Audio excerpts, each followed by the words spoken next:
না, আপনি আমার 10 লাখ টাকা আজকে সকালে পাঠান, বিকালে আমি বড় দল করে আপনারা দেখাইতেছি। খুব বড় দল হবে না, 10 লাখ টাকা মানে খুব বড় দল হবে না, অসুবিধা নাই, যাই হোক আমি একটা কইরা দেখাইতে পারবো। ছোট দল হলো ভাই, বাংলাদেশে বামপন্থীরা 90 জন লোক 80টা দল করে বসে থাকে, দল করা তো সমস্যা না ভাই। আচ্ছা আমরা এখন জনাব রনি, আপনার লাগবে রাজনীতি। এখন কথাটা হইলো এইটাই, জনাব রনি আপনি কথা বাদ দিয়ে আসল কথায় আসি। আসল কথাটা হইলো আপনার একটা রাজনীতি লাগবে। সেই রাজনীতিটা কি? সেই রাজনীতিটা হলো এতদিন বলা হইতো রাষ্ট্রের নাগরিকরা সব সময় জবাবদিহিতার মধ্যে থাকবে, রাষ্ট্রের কাছে অ্যাকাউন্টেন্স থাকবে। নো, নাগরিকরা থাকবে স্বাধীন, রাষ্ট্র সবসময় জবাবদিহিতার মধ্যে থাকবে। আওয়ামী লীগকে আপনি রাজনৈতিক সংগঠন বলতে নারাজ? আপনি অনেকগুলি প্রশ্নের যদি একটু ছোট ছোট করে জবাব দেন, কারণ হচ্ছে যে আওয়ামী লীগকে আপনি আগাগোড়াই একটা ফেসিবাদী ভাবাদর্শের একটা ফেসিবাদী একটা জায়গা আপনি মনে করেন। আপনি যে কারণে আওয়ামী লীগকে একটি রাজনৈতিক সংগঠন মনে করেন না, সেই কারণে বাংলাদেশে আর কোনো রাজনৈতিক সংগঠন কি রাজনৈতিক সংগঠন হইতে পারে? ধরেন বিএনপি, ধরেন জামায়াত, ধরেন বামপন্থী দলগুলা, তারা ঠিক আছে, তারা রাজনৈতিক সংগঠন হতে পারবে, তারা রাজনৈতিক সংগঠন হিসেবে বিবেচিত হবে, মানে আপনি যদি ওই ফর্মুলাতে ফেলেন আর কি। আগে কি ছিল? আগে ছিল পলিটিক্স অ্যাজ ফিলান্থ্রপি, মানে আমি কোটি কোটি টাকা দিয়ে নমিনেশন কিনবো, 100 কোটি টাকায় নমিনেশন করবো, 1000 কোটি টাকা চুরি করবো, এই হলো মডেল। হ্যাঁ, এখন এটা না, এখন মডেলটা হলো আপনি ইমিডিয়েট রাইট নাও এখন জনগণের সাথে কিভাবে থাকবেন তার আলোকে আমরা আপনাকে রাজনৈতিকভাবে বিবেচনা করব। তো এখন বাংলাদেশে যেটা হচ্ছে, হ্যাঁ ইউ আর ভেরি রাইট, যে এখানে এই যে যত দলগুলো বললেন, দলগুলোর মধ্যে কম বেশি আওয়ামী আসর আছে, যে কারণে বাংলাদেশের রাজনীতি বিকাশই হয়নি। দেখা না দেশে আওয়ামী লীগ নাই, এমন একটা ব্যাপার যেটা কোনো রাজনীতি না। জনাব রনি, তাইলে কি আমি মানে আপনি তো যেহেতু একজন চিন্তক, এই ব্যাপারগুলি নিয়ে আপনার গভীর চিন্তা ভাবনা আছে, এই জন্য আমি আপনার কাছে একটু বুঝাইতেছি। তার মানে হচ্ছে যে আপনি বলতেছেন যে আওয়ামী লীগের মতো করেই অন্যান্য রাজনৈতিক দলগুলি, মানে জামাতে ইসলামী বলি, বিএনপি বলি, জাতীয় পার্টি বলি বা বাম সংগঠনগুলি বলি, তারা আওয়ামী লীগের রিঅ্যাকশনারি পলিটিক্স করতে করতে তারা ছোট ছোট আওয়ামী লীগে পরিণত হয়েছে বা বড় বড় আওয়ামী লীগে পরিণত হয়েছে, তাই তো? তাহলে আপনি যদি আওয়ামী লীগকে ফেসিবাদী সংগঠন বলে ওর ব্যাপারে কোনো রাজনৈতিক আলাপ না করতে চান, তাহলে জামাত সম্পর্কে কেমনে করবেন? জনাব Hasnat Abdullah verified Facebook ID থেকে পোস্ট করেছিলেন, আজ রাতে বাংলাদেশে ফেসিবাদের তীর্থভূমি মুক্ত হবে। আপনাদের সহকর্মী সমন্বয়ক ও সরকারি উপদেষ্টা আসিফ মাহমুদ সজীব ভুঁইয়া গতকাল ফেসবুকে পোস্ট করেছেন, উৎসব হোক। আগেই ভগ্নস্তূপ হয়ে থাকা 32 নম্বরে বাড়ি ধূলিসাৎ করা যখন শেষ দিকে, তখন আপনার ফেসবুক পোস্ট আবু জাহেলের বাড়ি এখন পাবলিক টয়লেট। আপনার আগে আবার উপদেষ্টা মাহফুজ আলম ফেসবুক পোস্টে ভাঙার চেয়ে গড়ার দিকে মনোযোগ দেওয়ার আহ্বান জানিয়েছেন। গতকালকের 32 নম্বরে বুলডোজার অভিযানের ঘটনায় বৈষম্যবিরোধী ছাত্র আন্দোলন ও জাতীয় নাগরিক কমিটির অফিসিয়াল অবস্থান কি ছিল? বাংলাদেশের মানুষের যে ক্ষোভ বা এই বহিঃপ্রকাশ, এটা আসলে 5ই আগস্ট কিংবা 6 আগস্ট ওই সময়ে হওয়ার কথা ছিল, হওয়া উচিত ছিল। এটা আসলে অনেক দেরি হয়ে গিয়েছে। কিন্তু আমাদের জায়গা থেকে যদি আমরা বলি, গতকালকে আমরা যেটা দেখেছি, ঘটনাটা এই সময় এসে এভাবে হয়তো প্রত্যাশিত ছিল না, কিন্তু সবচেয়ে বড় কথা হচ্ছে এটা এক সময় প্রকাশিত হওয়ারই কথা ছিল। এবং এক্ষেত্রে সবচেয়ে বেশি আমার মনে হয় যে প্রভাবিত করেছে খুনি হাসিনা, যে প্রভাবিত তিনি ওই 15-16 জুলাই করেছিলেন ওই গণভবনে বসে প্রেস কনফারেন্স করে, সেই প্রভাবিত তিনি এখন করছেন ভারতে বসে। তিনি যখন এখনো তার জায়গা থেকে এমন টোনে কথা বলেন, যে এই টোনে তিনি কথা বলেছিলেন ওই জুলাইয়ের আগে, তিনি যখন এখনো তার ভিতরে বিন্দুমাত্র কোনো অনুশোচনা দেখা যায় না, কিংবা তার যে কথা বা এই যে এতগুলো খুন করেছে সেগুলোর জন্য যে দায় নেওয়ার যে বিন্দুমাত্র মানসিকতা, সেটাকে বিন্দুমাত্র অ্যাড্রেস না করে, বরং যারা এই অভ্যুত্থানের সাথে সরাসরি সম্পৃক্ত তাদেরকে প্রত্যক্ষ এবং পরোক্ষভাবে বিভিন্ন রকম আবার ওই ট্যাগ দিয়ে যখন উপস্থাপন করার চেষ্টাটা করা হয়, এই যে এতগুলো মানুষকে খুন করা হয়েছে তার নির্দেশে, সেগুলোর জন্য বিন্দুমাত্র তার জায়গা থেকে সহানুভূতি না দেখিয়ে, বরং তার ওই পূর্বের ইতিহাস দিয়ে যে সিম্পেথি নেয়ার যে তার একটি প্রক্রিয়া সবসময় তার ভিতরে দেখা গিয়েছে, সেটা যখন তিনি আবারও করেন তখন মানুষের ভিতরে একটা ক্ষোভ তৈরি হয়।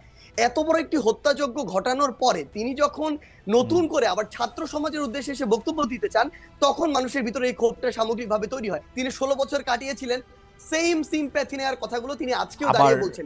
এবং আপনার কাছে কি সিম্প্যাথি, মানে আপনি কি সিম্প্যাথি ওনার জন্য সিম্প্যাথি পাইছিলেন? আপনি মানে ওনার জন্য সিম্প্যাথি হয়েছিল ওনার বক্তব্য শুনে?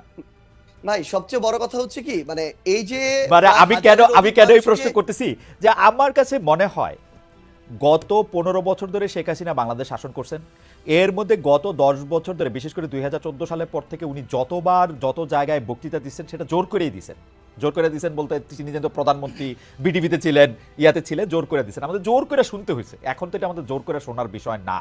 এবং উনার কি সেই প্রভাব, সেই ইনফ্লুয়েন্স, মানে 100 ভাগের 1 ভাগও আছে যে আমরা ওইটার প্রতিক্রিয়ায় গিয়ে আরেকটা কাজ করে আসতে হবে? অন্তর্বর্তীকালীন সরকারের উপরেও আছে।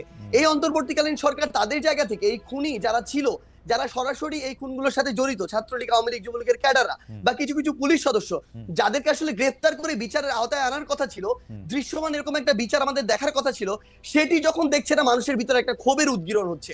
যখন দেখছে ছাত্রলীগ, যুবলীগ, আওয়ামী লীগের ওই সদস্যরাই বিভিন্ন ভাবে বিভিন্ন দলের সাথে এখন যুক্ত হচ্ছে এবং আশ্রয় প্রশ্রয় তাদের চোখের সামনে দিয়ে হাঁটছে, তখন এই মানুষগুলোর ভিতরে আরেকটা ক্ষোভ তৈরি হচ্ছে। তখন এই মানুষগুলো সামগ্রিক ক্ষোভের একটি, আমার মনে হয় নতুন এখানে একটা ওকেশন পেয়েছিল, যে ওকেশনে গিয়ে অ্যাটেন্ড করে নিজের এই ক্ষোভটির উদ্গীরণ করেছে। আজকে থেকে 2-3-4 মাস পরে আমরা যদি এই দৃশ্যমান শহীদ পরিবারের কিংবা যারা আমাদের আহত যোদ্ধারা রয়েছেন তাদের এই রক্তের বিচারগুলো দৃশ্যমান না দেখি, দেখবেন শেখ হাসিনার বক্তব্য দেওয়া লাগবে না, আমরা শহীদ পরিবার কিংবা আহতদেরকে সাথে নিয়ে হয়তোবা এরকম রাস্তায় আমাদেরকে নেমে যেতে হবে এরকম একটা দৃশ্যমান বিচারের জন্য। তো এই জায়গাটা শুধুমাত্র শেখ হাসিনা দৃশ্যমান বিচার করার জন্য আপনারা আওয়ামী লীগের স্থাপনাগুলি বা আওয়ামী লীগের সাথে জড়িত জিনিসগুলি গিয়ে আপনারা ভাঙবেন।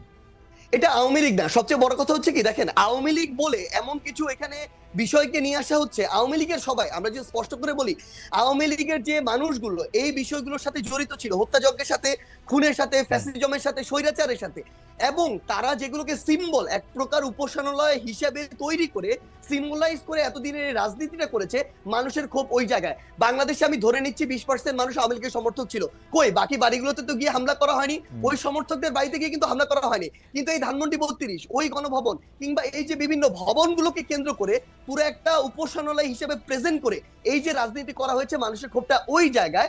এবং এটা স্পেসিফিক ভাবে দল হিসেবে আওয়ামী লীগ নয়, বরং স্পেসিফিক ভাবে কিছু প্রতিষ্ঠান বা উপাদান যেগুলোকে সামনে রেখে এতদিন আওয়ামী লীগ এই অত্যাচার নিপীড়নের রাজনীতিটা করেছে। ৭১-এর চেতনাকেও আপনি আওয়ামী লীগের সম্পত্তি মনে করেন কিনা? ৭১-এর চেতনা আওয়ামী লীগের সম্পত্তি মনে করি না।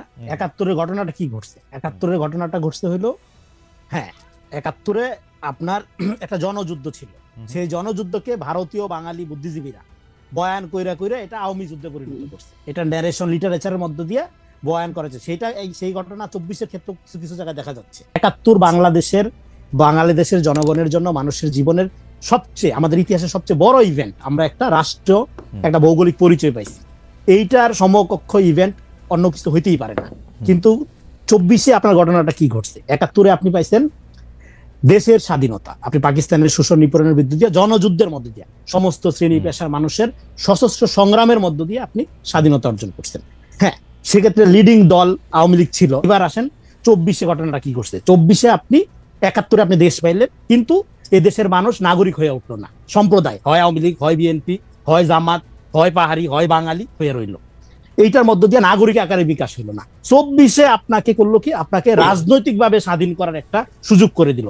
এই জন্য আমি বলি আমাদের দুইটা স্বাধীনতা যুদ্ধ, একটা হলো দেশের স্বাধীনতা ৭১, আর ২৪ হলো আপনার রাজনৈতিক অধিকার অর্জনের স্বাধীনতা। আপনি বলতেছেন যে আওয়ামী লীগের নেতৃত্বে যুদ্ধটা হয়েছিল, কিন্তু শহীদের মধ্যে আওয়ামী লীগকে বেশি লোক পাওয়া যাবে না, ৭১ নিয়ে আওয়ামী লীগ ব্যবসা করছে। এটা তো কে আর অস্বীকার করবে, ৭১ নিয়ে আওয়ামী লীগ ব্যবসা করছে, কিন্তু আর কোন দলরে তো ৭১ নিয়ে ব্যবসা করাটা নিষেধ ছিল না।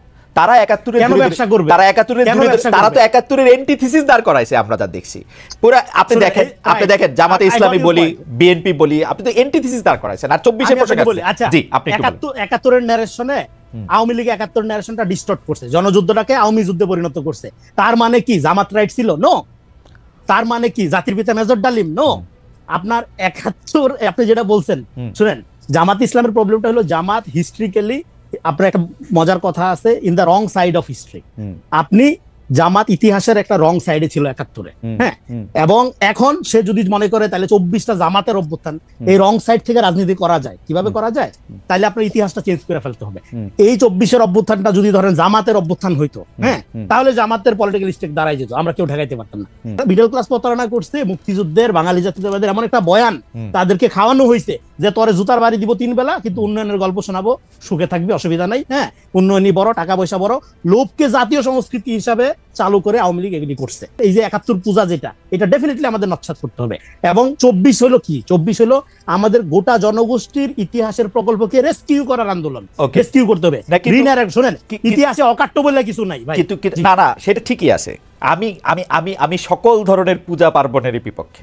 জনাব রনি, আপনি যে রাজনৈতিক ইনসাফ প্রতিষ্ঠার জন্য ২৪-এর এই আন্দোলনটা হয়েছে, এইটা কি আপনি হাইন্ডসাইট বলতেছেন, মানে আগস্ট পার হয়ে আইসা সেপ্টেম্বরে বলতেছেন, নাকি জুলাই আগস্টও আপনি এটা বুঝতেছিলেন? কারণ হচ্ছে আমরা আসলে শাহবাগের সময় বুঝতেছি। শাহবাগের সময় বুঝছেন ২০১৩ সালে? 2013 সালে আমি শাহবাগের সময় পার্সোনালি আমার পজিশন একটু চেঞ্জ হয় নাই। আমি 13 সালে যা বলছি শাহবাগের সময় এখনো তাই বলতেছি। না মানলাম, কিন্তু 2024 সালের জুলাই আগস্টের আন্দোলনটা কি আসলে রাজনৈতিক ইনসাফ প্রতিষ্ঠার জন্য হয়েছিল কিনা? রাইট, জুলাইয়ের কোনো রাজনৈতিক কর্তাসত্তা নাই। জুলাইয়ে যেটা হয়েছে, জুলাইয়ের কোনো রাজনীতি নেই, জুলাইয়ের আছে স্পিরিট। রাইট, এবং সেই স্পিরিটটাকে রাজনীতিতে রূপান্তর করা হলে এখন আমাদের দায়িত্ব। দেখেন একটা পপুলার, দেখেন যে ছেলেটা ব্রাকের ছেলেটা দাঁড়াইছে ও তো বিসিএস এর পরীক্ষা দিবে না। যে ছেলেটা রেসিডেন্সিয়ালের আইসা, ব্র্যাকেট ছেলে বিসিএস পরীক্ষা কেন দিবে না? ওর দরকার নাই ভাই, ও বাইরে পড়বে হয়তো, বা ধরেন আপনার বাংলাদেশে গত অনেকগুলি বিসিএস এ প্রাইভেট বিশ্ববিদ্যালয়ের ছেলেমেয়েরা অংশগ্রহণ করছে, সবাই তো যায় না, সবাই যায় না, মানে আমি বলছি বড় অংশই যায় না, ডেফিনেটলি যায়। কিন্তু আমি বলতেছি যে স্কুলের ছেলেটা নামছে ওর কি চাকরি মাথায় আছে?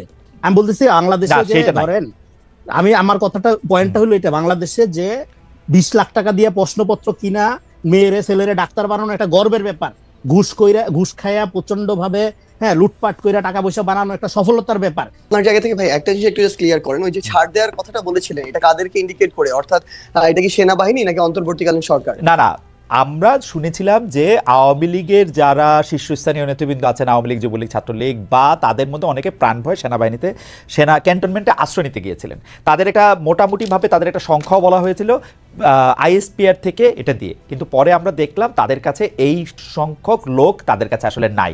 আবার এদের কিছু লোক আবার এদের মধ্যে আছে।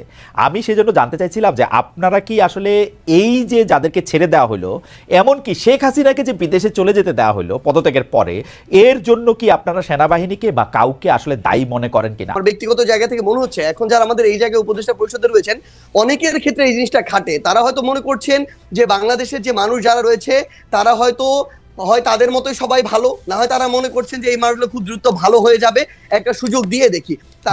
একটা কথা বলি, আমি বিভিন্ন জনের কাছ থেকে যা জানছি, যত উপদেষ্টা আপনারা নিয়োগ দিচ্ছেন, ডক্টর ইউনূস সহ, আপনারা সহ সব উপদেষ্টা নিয়োগ দিচ্ছেন আপনারা আর কারো কথা শুনে কোনো একজন উপদেষ্টা নিয়োগ দেন নাই। আচ্ছা, সবচেয়ে ভাই একটা জিনিস একদম ক্লিয়ার করি, এটা হচ্ছে সবচেয়ে বড় মিথ্যা কথা। কেউ যদি বলে থাকেন তাহলে তিনি মিথ্যা বলেছেন অথবা না জেনে বলেছেন।